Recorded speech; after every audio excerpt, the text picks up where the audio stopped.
Hello guys, so here we will be discussing about the electro refining of copper. First of all, we have to understand what is electro refining. So what is electro refining? As the name suggests, that refining is something to get highest grade purity. So whenever we extract a metal, suppose we get around a purity of say 99%. Okay? But we want to get this purity up to 99.9%.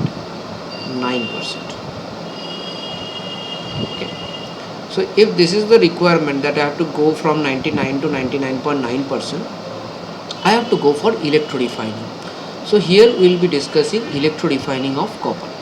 So in that case, as we can see over here, that the anode that is used over here is always of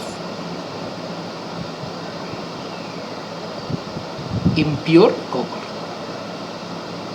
Impure copper means we are talking about 99% one. So that is not that grade which we are desiring to get. In cathode, I will put pure copper.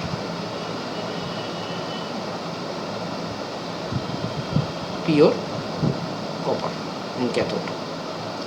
So if you see over here, the acidified copper sulfate solution has been used. So here we generally use CuSO4 acidified with H2SO4. CuSO4 is acidified with H2SO4.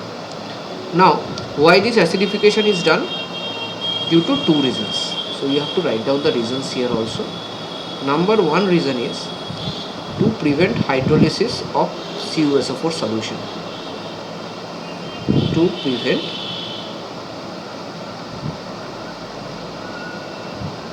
hydrolysis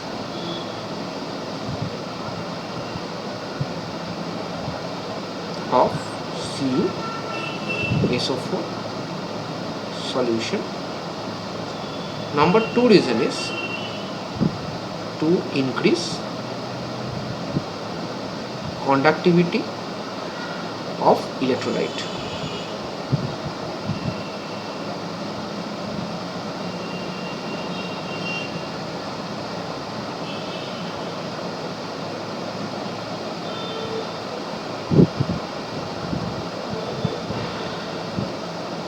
These are the two reasons for which the CuSO4 solution is basically acidified. Now what happens after that? You see this electrolyte is CuSO4 solution basically. So CuSO4 is going to break down. So this is the electrolytic dissociation reaction. Cu2 plus SO4 2 minus. Along with that, H2SO4 is also going to break down to give you 2H plus SO4 2 minus, and H2O, because this is an aqueous solution, so there will be H2O. H2O is going to break down into H plus OH minus ions. Now what happens at the cathode? So we'll first check out what will happen at the cathode.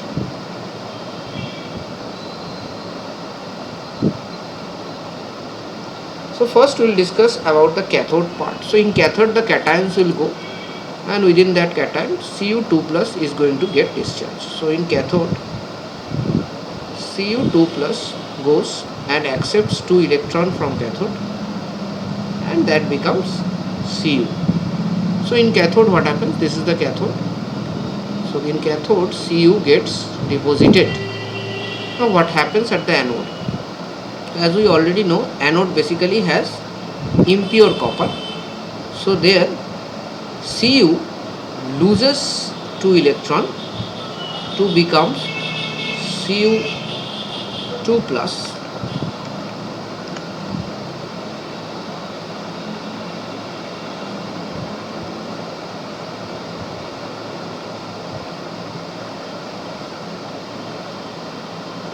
Cu2 plus and it enters the solution. So here also in diagram you can see over here, this from here the copper is getting into the solution by becoming Cu2 plus. While this copper anode is breaking down, the impurities in the copper anode are getting deposited over here like this. So this one is the impurity that is remaining in the copper after extraction, which we are electro refining. So here the copper ions are going into the solution, and at the end of the day the copper ion is getting deposited on the cathode. Cathode is becoming a block of pure copper. The impurities within the copper block, that is the anode, are falling down because they are not going to go into the solution, or they are not going to deposit in the cathode.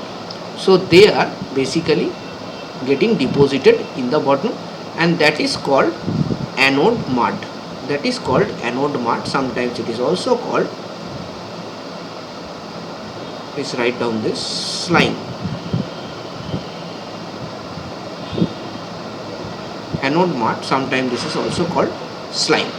Okay, in this slime there are certain noble metals which is also found. When these metals are found in lot of quantities, it becomes economically feasible for us to extract those metals like gold or silver from this slime. So there is economic importance of slime only when the amount of metals, that is gold and silver, present in that slime is more than the cost of extraction of those metals from the slime. So that is it all about electro refining of copper. Thank you guys.